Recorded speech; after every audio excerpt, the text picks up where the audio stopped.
Hello and welcome to Play PKN, the weekly video bulletin bringing you the top stories from packagingnews.com.au. I'm Ian Ackerman, editor of PKN.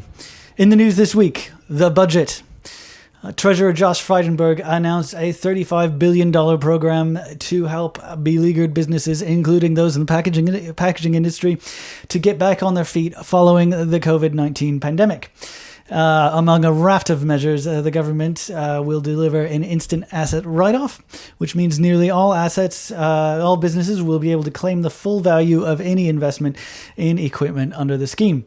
Businesses will also be able to write off losses from last year, this year, and next year into previous profitable years.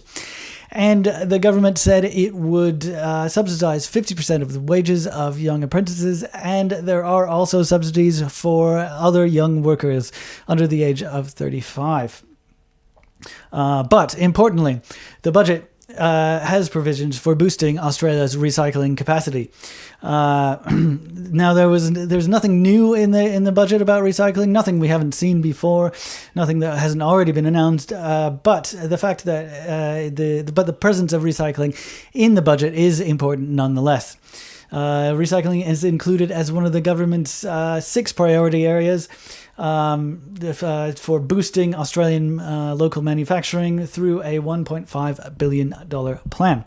The budget is to invest $250 million to modernize Australia's recycling infrastructure, boosting capacity ahead of the ban on exports of certain recyclable goods, recyclable materials, which will start to be phased in on the 1st of January 2021. Of those $250 million for recycling infrastructure, $190 million is to go to the Recycling Modernization Fund.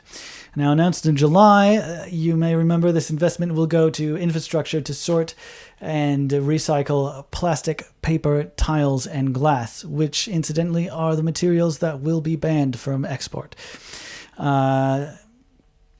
And also in the news, packaging and paper manufacturer Mondi has teamed up with Adelaide Brighton Cement and Pope Packaging for a new water-resistant paper bag for cement. Now, the bag is made from Mondi's Advantage Protect White Sack Craft Paper, and it is water-resistant and it maintains its tensile strength in a wet environment. And finally, the panelists have been announced for the Women in Packaging Virtual Forum, which is to take place on the 28th of October. It is part of the 2020 AIP Australasian Packaging Conference. On the Women in Packaging panel is co-founder and director of the Better Packaging Company, Kate Bezar, founder and CEO of Planet Protector, Joanne Howarth, co-founder and director of TNA, Nadia Taylor, and Brisbane-based plastics researcher and PhD candidate at the University of Queensland, Nicole Garofano. Also, tune into the PKN podcast this week to hear from Nestle Australia's head of packaging, Jackie Nordsvan. So that is all for this week's Play PKN, which was brought to you by machinery specialist Bon Figlioli. For more on these stories and for all the Australasian packaging news, head to packagingnews.com.au. I'm Ian Ackerman, signing off.